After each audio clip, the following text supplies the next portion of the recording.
So on the NFL Broadcaster Show, we have a special guest, Scott Wardwell.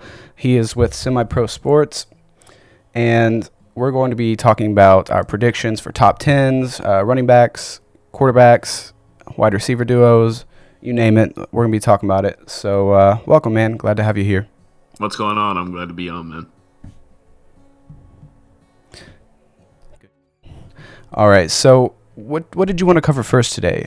Did you want to go over free agents or the quarterbacks first? I kind of want to talk about these quarterbacks. I think that's intriguing this year. I think we could see a little bit of a shift in terms of the power pyramid with the quarterbacks going on. So let's go into those first.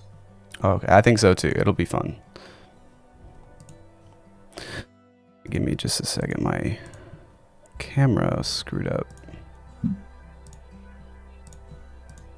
My bad. All right. So I agree with the quarterbacks. This is going to be very interesting because you got so many talented players with just not only like can these quarterbacks throw anymore, but they can move, they can run, they can do anything. And it's unbelievable what these quarterbacks do. Yeah, it's going to be an interesting year in the NFL, I think. Mainly because we saw the trend last year in Lamar Jackson obviously have this insane year running the football primarily. I mean, that was his main threat as a quarterback. Obviously, he can throw the ball great too. I mean, yeah. He won MVP for a reason. But I mean, then you get quarterbacks like Kyler Murray drafted, and it seems to be kind of this new trend that we're going to get the running quarterbacks now, which I have no problem with. But at the same time, We've seen a lot of gimmicky stuff like this in the NFL in the past. Like just a couple of years ago, it was the RPO. The Eagles won the Super Bowl with that. You didn't even need a great quarterback for that. You just needed a guy who could make reads. And then before that, we had the read option phase with Russell Wilson and Colin Kaepernick. They were doing their thing on that, and they were winning a lot of games doing it. Cam Newton too. So like we see a lot of gimmicky things in the NFL, and I feel like this new gimmick thing is the running quarterback. I mean, obviously we've seen that before, but it might take off to a new level now. And my biggest question is it gonna be a 1-year thing with last year and Lamar Jackson, or is this gonna carry out over a few years? Are we gonna see a Kyler Murray or a Drew Lock kind of take off this year with that same success like Lamar had? So that's a great point, because I think that it's a new thing. I think the game has evolved to more where, like, if you want to play quarterback, you've got to be able to pass and run. And quarterbacks like Kyler Murray, Deshaun Watson, you got even like Baker Mayfield can run. I mean, they're all mobile now. You don't have just like pure pocket passers anymore. I guess you could say, to me, it kind of started trending differently when quarterbacks like even Andrew Luck, he was like a runner out of college. I mean, he's a great pocket passer in college, but he made things happen with his legs. He did. You don't even have to be a runner. You just got to be able to improvise. I think is the key to playing quarterback right now. Yeah, and I think it mainly like took off as early as Marcus Mariota out of Oregon when he got drafted. Yep, and I think even before that with Cam Newton as well. Oh, that's true. When was he drafted? Was it 2011 or 12? 2011, I believe Cam Newton was drafted. Yeah, because that was the national championship game between Auburn and Oregon that year, which, I mean, as a University of Oregon student myself, I painfully remember that game where Cam Newton torched the Ducks. But, yeah. I mean, we've seen the mobile quarterback in this decade, but I mean, it just feels like in 2019, 2020, it's kind of reaching a new height, which is okay. And if that's the way teams are going to win games right now, then that's fine. But like I said, this is a gimmick, and we've seen gimmicks in the NFL before, time and time again, and they will work for a while, but they are bound to fall. Defenses and defensive coordinators are way too smart to let this go on for too long. And my concern is that, like, even in the playoffs, we see Lamar Jackson against the Titans. They just run a QB spy, and they stop Lamar the whole game. So yeah. I'm kind of like, well, is this even going to be able to continue for another year? I mean, we'll see. I think the future of the quarterback in the NFL, though, is kind of a Deshaun Watson, Russell Wilson, Carson Wentz. I mean, he's older, but Aaron Rodgers, a guy who has the ability to be a great pocket passer. Run. Because at the end of the day, That's what being a quarterback is about, is throwing the ball out of the pocket. But you got to be able to improvise with your legs, move out of the pocket, make throws outside of the pocket, run for those first downs when you need Even to. Alex Smith was great at that. Yeah, no, he really was. I mean, especially in Kansas City, he actually had that offense clicking, just being a quarterback who can improvise. I loved Alex Smith in Kansas City. He was so underrated in my opinion. He got so much hate, but I think he was great there. I mean, he didn't put up the flashy numbers or really do anything flashy, Like he's kind of like a quarterback that you have on like a running team in Madden. Like he just throws slant routes all day and he wins. A little scrimp. Yeah, the Chiefs teams that he ran were actually pretty good, and obviously they took that next step with Patrick Mahomes, but Patrick Mahomes is, in my opinion, the greatest quarterback talent I've ever seen. He's great. He's great. I'm the kind of guy, I'm like kind of old school. Like, I don't like to buy into player hype. If you can give me like 3 to 4 consecutive above average seasons, then I trust you. And like I right don't now, think we're gonna have that problem with that though. No, I don't think we will. Skepticism with like a Lamar, but like Pat, I mean, that talent is just like, that's undeniable. Like, and it's stuff that can last. He doesn't depend on his legs for, he can use his legs, but he doesn't depend on them. He can make every throw on the field, and he's just a good, smart guy and a leader. I don't think he's a gimmicky kind of guy. Yeah, he even said, I think before he came into the league, he watched Aaron Rodgers and like Tom Brady play or something, and like 2 of the highest IQs in football at the quarterback position. And I mean, that's great film to watch. And I think Patrick Mahomes is going to be one of the greatest for his entire NFL career. And I think the next era, how we had these like older quarterbacks like Drew Brees, Phillip Rivers, Peyton Manning, Tom Brady, they were all like together. Hey, don't forget Big Ben. Yeah, they had their own like era. And then like the next era of quarterbacks, I feel, is like Patrick Mahomes, Deshaun Watson, Kyler Murray, Drew Lock, etc. That's like the next generation of quarterbacks, and you're going to see those for like longer tenures on their teams for like 10 plus seasons. Yeah. And I think I agree.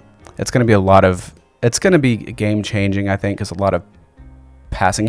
Not only do you have arm talent, like Mahomes can sling it, Drew Lock can sling it, but they can run too. That's something Peyton Manning never did. And like defense, yeah, you're right. They're going to be able to adjust to this, and I don't know how long it's going to take, but I don't know how long it's going to last where it's like unbelievably good like Lamar was last year. Yeah, and that's my worry with a guy like Lamar. I mean, the talent is just undeniably there. He's like Michael Vick on steroids when it comes to running the football. Like Lamar is, a very, very talented dude, but like how long our defense is going to just let that happen? Lamar at some point is going to have to develop into more of his own as a pocket passer and be able to sling the ball into the pocket and open up his lanes to run, because he should never stop running. That's part of his game, but he's got to have a legitimate other threat before, defenses will just stop that every time. So I worry about a guy like Lamar. Can he develop into a good enough pocket passer where he can be enough of a hybrid guy? But I agree. I think the future of quarterback in this league is a guy who his first option is to stay in that pocket and sling the ball, give you an accurate pass down the field. But when it comes time to have to make that player play hero ball, they can run out of the pocket. They can go get you that first down with their legs, and just make things happen. Russell Wilson, Carson Wentz, Aaron Rodgers, Kyler Murray, even Patrick Mahomes to an extent are all guys that can make that happen. And one guy who I actually really think is going to break out this season, and I honestly wasn't high on him going into last year, but he really convinced me with his play over, I think it was the last 7 games of the season. That's Sam Darnold of the Jets. He is ultra talented. He has like that close to Mahomes level. I see what talent. You mean. But he can also move around with his legs a little bit, and I think he hasn't really untapped his full potential with that side yet. And I think the Jets finally have a better offensive line around him this season. They've got much better receivers. The team's just better in general. And if him and Adam Gase can figure something out with that offense, I'm really high on Sam Darnold this season as a breakout candidate. And I think we're really going to, this season, have those guys really defined, like who is going to be that Tom Brady, who is going to be that Peyton Manning, who is going to be that Ben Roethlisberger. It's the next generation of this generation. And I think we're still defining that right now. but Yeah. I think it's going to be very clear this season. Yeah, I agree with that. Sam Darnold, I've watched him, and he does have the talent. He might just be one of those quarterbacks. It takes a few years to adjust, but And I agree. Like he's a little bit of a late bloomer, but late last season, it really started to come into fruition with him. He cut down on the mistakes a lot, which is really his biggest problem. He's always been able to make the plays. It's just been too many mistakes. But Peyton Manning was a guy who made a lot of mistakes early on in his career. He did 20 plus interceptions. A lot of people don't remember that. I think Sam Darnold is kind of gonna be that. He could be that Peyton Manning of this generation, and he's just more athletic. So I think the sky's the limit with him. I hope Adam Gase doesn't ruin him. I hope that they can figure that out, and that offense can actually click a lot more this season. But like I said, they've improved in a lot of different facets on that team. So I think Sam is a good breakout candidate this year, especially in what in my opinion is a fairly weak division in the AFC East. I mean, I see the Patriots as kind of hovering around 8-8 kind of team. I see the Dolphins as a 4-5 win team this year. A lot of people are a little bit higher on them than that, but I don't think Tua sees the field this year. So I mean, if you have an average quarterback, in my opinion, you're going to be a below average team. If your defense isn't you don't just need an average quarterback, and that was proven with several teams. Over and over again. If you're going to have an average quarterback, you've got to have like an elite defense to win a lot of games, and the Dolphins just don't have that. I do like what they're doing, though. I really like Flores as a coach. And I mean, the Bills are a team I'm pretty high on. I'm a big Josh Allen guy. I don't think he's any kind of like transformative talent, but he's got huge arm strength and a really good runner. So as long as you have those two things, like you're going to be able to make a lot of plays on the field. Yeah, and I don't even think he's going to fit into that, upper echelon of quarterbacks at any point. But, he's got two huge skills that are, really important and conducive to winning football. Yeah, the Bills have a great system, great coach. I think the Bills are probably running 11-12 win team this season. Yeah. So the Jets, I think, have some opportunities to make a few things happen. It's like, I think Darnold and Josh Allen and the other quarterbacks I mentioned earlier are all examples of like the next long tenures with teams. They're the next lock of they're just the next locked in quarterbacks for the 10 years from now. Just like so many starters were when I was growing up. And so if you had to, like, going into the 2020 season, 1 through 10, what would your quarterback rankings be? Well, I mean, 1 through 10 is hard. I can start with my top five, and I can start with my top five, and I can build off of that. Sounds good. My number one quarterback is Patrick Mahomes. I don't think that's debatable at this point. I think, and this is kind of like, are you an NBA guy? Not really. Okay, I know it a little bit. Fans that are out there, like, I think Patrick Mahomes is kind of like a Tim Duncan, and the Chiefs are going to kind of be like a Spurs kind of team. I think Patrick Mahomes is just a quiet leader who has the fire to take over when he needs to. Team is just really well run as a whole, and you don't need to worry about Patrick at all. I actually released a video about this on my YouTube, SemiPro Sports. I think the Chiefs are probably the best potential I've ever seen, besides the Patriots, obviously, to be a true NFL dynasty.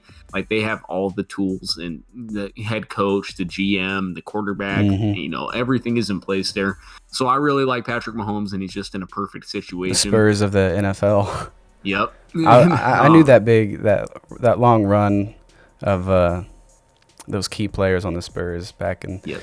You had Leonard, Tim Duncan, Ginobili, Tony Parker. I see a lot of similarities between the Chiefs and that team. Number two, I'm going to go Russell Wilson. I think he's a guy that, like, you could stick on a team that should win 3 or 4 games, and he could will them to the playoffs. Like, in terms of how many wins he adds, or a quarterback adds to a team, I think Russell Wilson is the number one in that sense.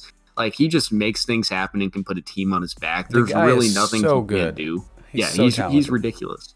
So Wilson's my number two, and he doesn't even have to be in that great situation to flourish. And that's why I'm, like, always just confident year after year that Russell Wilson is going to be there. If he's not in the playoffs, he's going to be knocking on the door, and he's always going to have great numbers, and he's going to lead his teams to win that they have no business winning. With no offensive line year after year. I mean, he's running for his life back there, and he makes it happen, passing and running. I love the guy, and I love his attitude about the game. Yeah. He's a Same great here, person. Russell. I mean, I used to really dislike Russell Wilson because I did too. if I've got to be honest, I'm a Seahawks hater. Like I I am too. grew up in the Pacific Northwest, and Seahawks fans are just the worst. So, dealing with them all the time, I was like, okay. And, Russell Wilson really wasn't like that great when they won the Super Bowl. He was just kind of a game manager quarterback. And so that was always my argument. Like, he's really not even that good, man. Like, he just rode the defense, which is true for that season. But ever since then, he's really stepped up into his own. Good. He earned that money that the Seahawks paid him. Yeah. But my number 3 quarterback is a guy who I think is a lot like Russell Wilson and will kind of take over that role as Russell Wilson ages. And another guy that I think just adds a lot of wins to a team that doesn't, have any business being up there. And that's Deshaun Watson. He just proved it to me with that crazy second half against the Bills in the wild card weekend last season. Like Deshaun Watson can just make plays happen. Yeah, he does it all.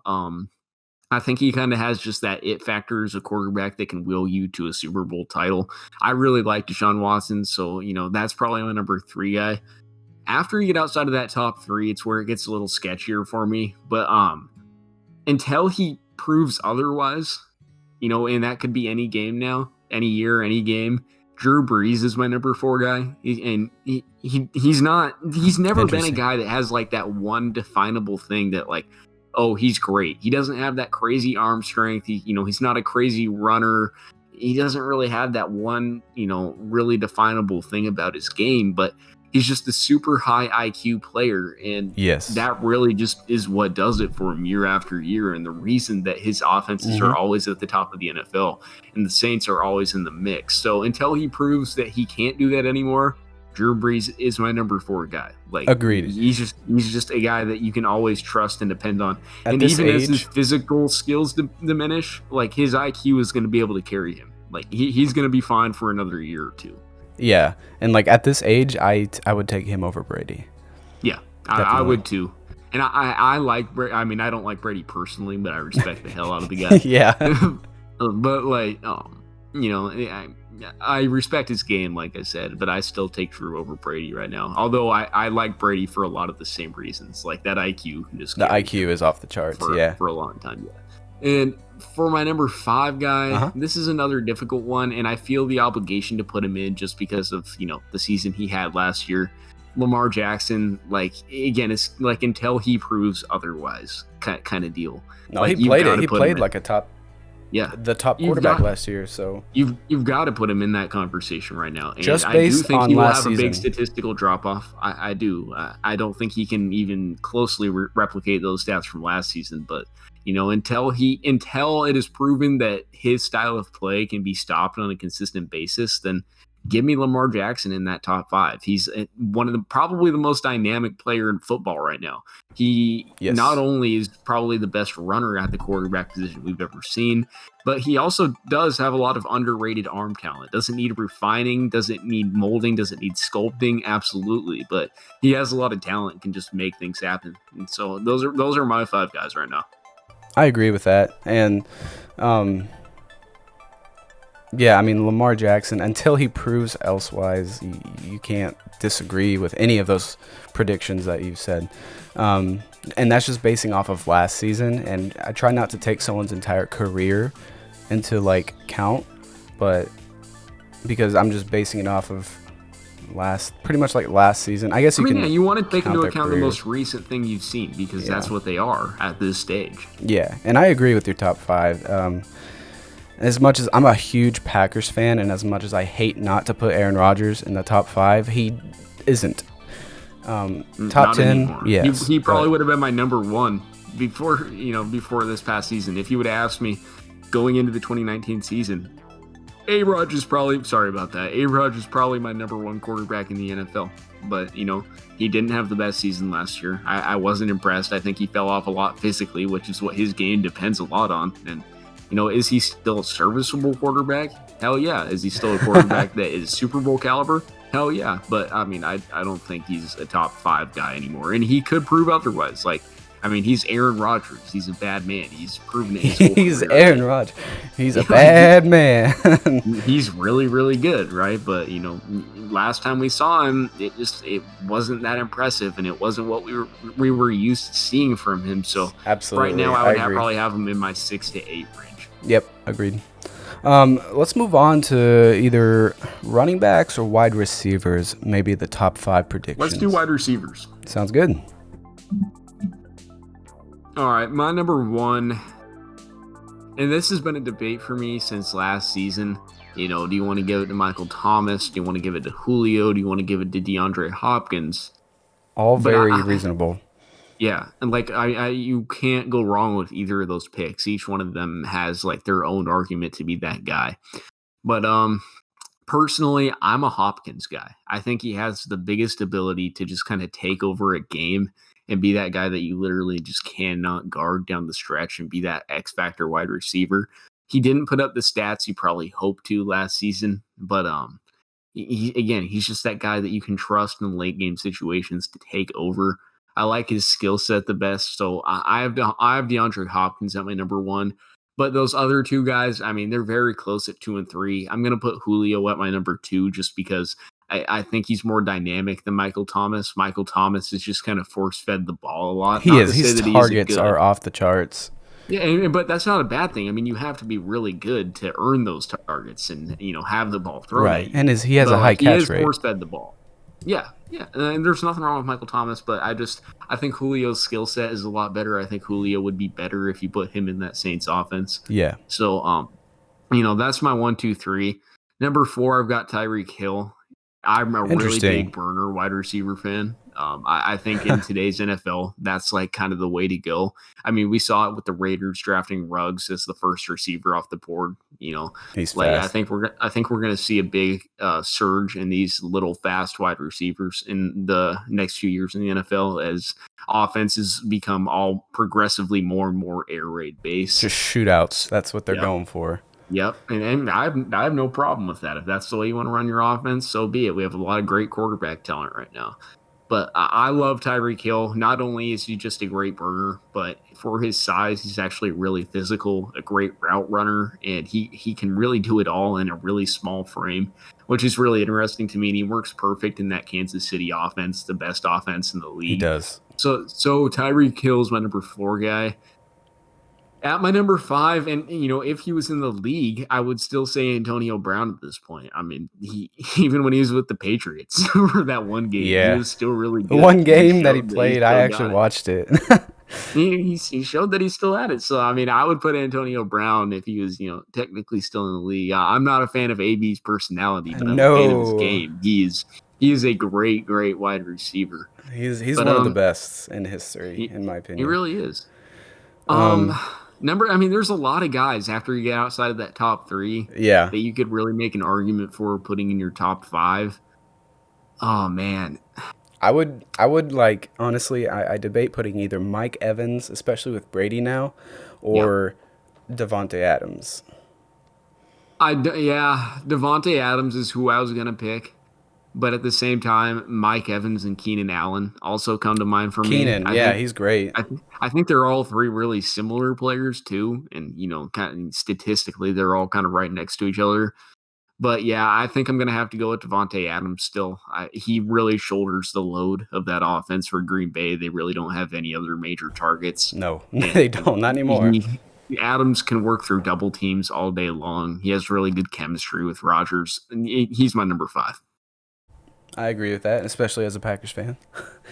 But I mean, like I said, there's a lot of guys that you could put, kind of put into that conversation. You could even put the tight ends in that conversation as best receiver. You could put Kelsey in there. You could put Ertz in there. You could put Kittle in there.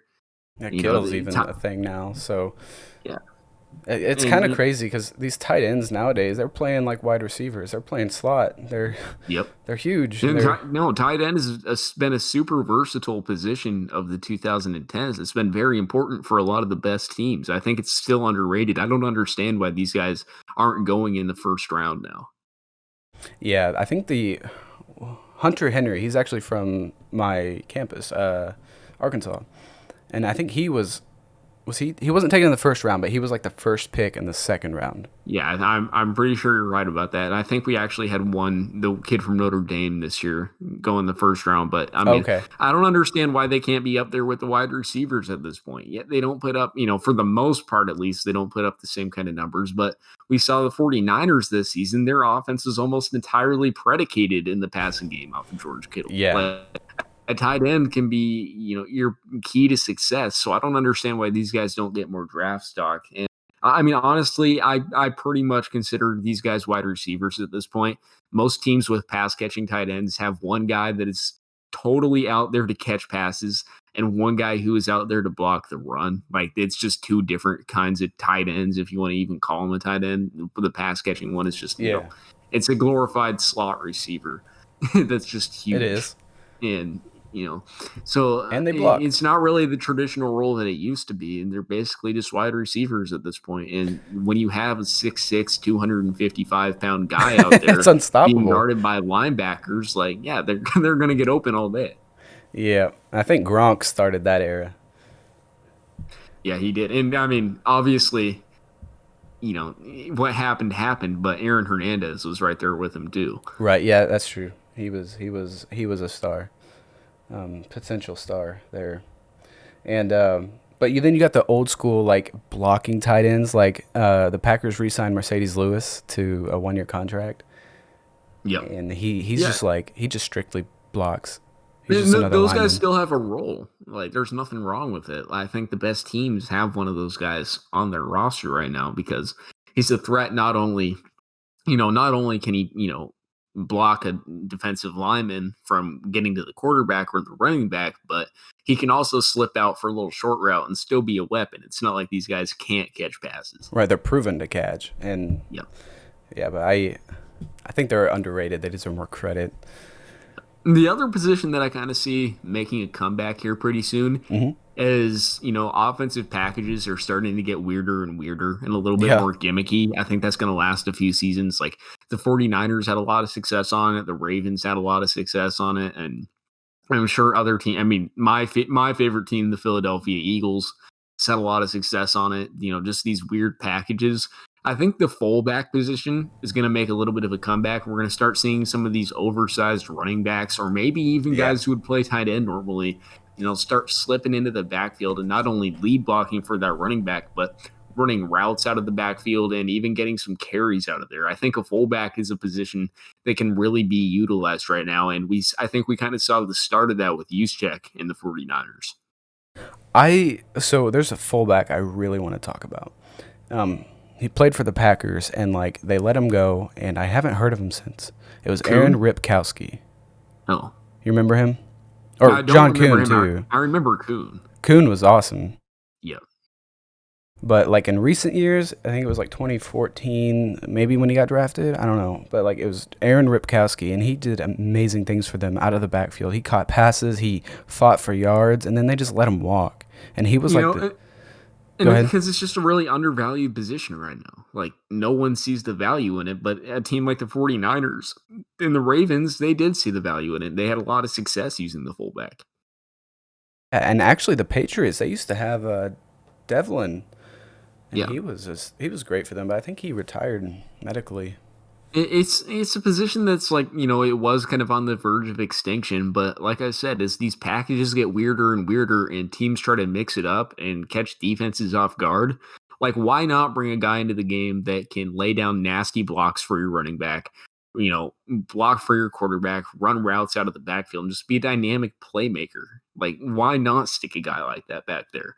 They got to get a little bit more athletic. They can't be as big as they used to, but like, why not just stick why not stick a Taysom Hill at the fullback position and just have him be an athlete back there? The Packers had Taysom Hill, man, and I knew he was going to be good. And then he went to the Saints, and he's a freaking awesome guy. That made me so mad. Yeah, like, and I think the future is wide open in the NFL right now. We're probably going to see some, newer positions start to be formed, and I think we can see some old ones like the fullback start to come back. It's going to be a really weird couple year stretch in the NFL, I think, because we're just really starting to enter that experimental phase, which is fine. It's just, Is how long can it last? Is the only thing. Like these gimmicks never last forever. Yeah, and then we're gonna kind of hit that like right now it's that the excitement of these like super crazy athletic players coming into the NFL, and then you're gonna, I think when these, especially the quarterbacks, start like year after year, just like you're gonna kind of hit that plateau era of just like you expect these numbers out of these quarterbacks and these running backs, like they're great and they're gonna be the Phillip Rivers of the next team. They're just those quarterbacks that have been there for years, and then we're gonna have that next, the next decade, and then that's gonna be more excitement for a couple of years, and then it'll kind of, that's just my opinion, it'll kind of Yeah. stall. It's a recurring cycle in the NFL. It's been like that for years. It's going to continue. And it sucks. I hate that like NFL careers are always shorter than like MLB, because I'd love to like watch players play just for so long and do so many great things, but like the fact that it just is so rough on the body and you can't watch some of your favorite players play longer. Like Peyton Manning, if he still had, the thing is like his last season was awful, but he's only like 43 years old or something right now, and he's been out of the league since 2015. And the guy could have kept playing if he could, produce the numbers, but like he's just not. I don't know. It's just like it sucks to see the players go that you like to watch the most. Yeah, and it comes with the physical nature of football. And we're going to see a lot of these careers shortened. We just saw Andrew Luck retire when he was supposed to be a Super Bowl caliber quarterback. Like God, it man, was I feel probably so the bad best for career that the guy. Colts were going to ever see if Andrew Luck was still there. And it sucks because their offensive line went from like literally worst to best in football in like the span of a year or two, and I just feel so bad for Andrew Luck. And that's why before I take a chance at a quarterback, like let's say I'm the Lions, right? And I have Matthew Stafford. He's been all right for 10 plus years now. But it's time to start moving on. I've got a bad team.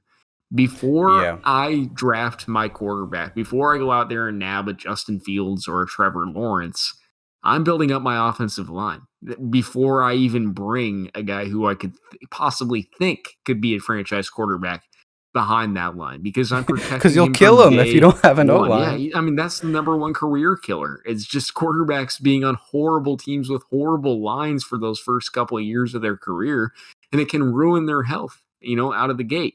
You look at a team like the Eagles, who had a great offensive line, and then they go get Carson Wentz, and year two, he should have won the Super Bowl. I firmly believe he would have won the Super Bowl if he stayed healthy. But he's the MVP he's the MVP of the league, and they have 14 wins, 13 wins, because he had a great offensive line immediately. He was able to come in and be successful from day one.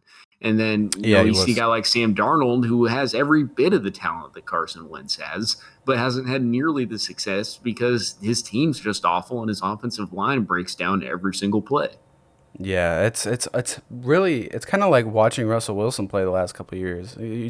You hate to see it for the guy, and it's, even if you're not a fan of the team, you got to respect the talent that some of these quarterbacks have, and this fact that they're running for their lives every single snap, and I cannot understand how exhausting that would be. I would not have the stamina or the cardio to do that every single play, just to run for your life every single play, and And it's. the crazy thing about like a guy like Russell Wilson is that he's played all 16 games every year of his career. Oh yeah, he's tough, man. You won't. I would take Russell Wilson as a franchise player, like over a bunch of other players, just because of like his grit and his durability and his willingness to win.